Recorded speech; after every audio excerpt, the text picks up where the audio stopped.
كيك سنيكرز للكيتو. بيضتين وملعقتين إريثريتول وقليل من الفانيليا. نخفقهم جيداً ثم نضيف ثلث كوب من الكريمة السائلة وملعقتي زيت. نضيف إليهم ملعقة من دقيق جوز الهند وملعقة من الكاكاو ونصف ملعقة شاي بيكنج باودر. نصبهم في قالب السيليكون. نخبزهم على حرارة 160 لمدة من 20 إلى 25 دقيقة أو حتى تمام النضج. نخفق مثلث جبن مع 14 غراما من القشطة والقليل من الفانيليا. نقسم الكيك نصفين ونفردها على أحد النصفين.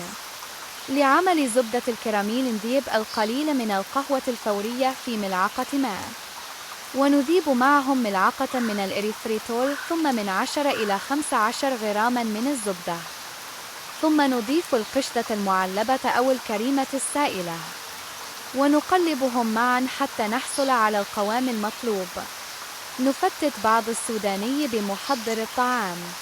نضيف طبقة من زبدة الكراميل وفوقها السوداني المفتت، ونغطيهم بنصف الكيك الآخر.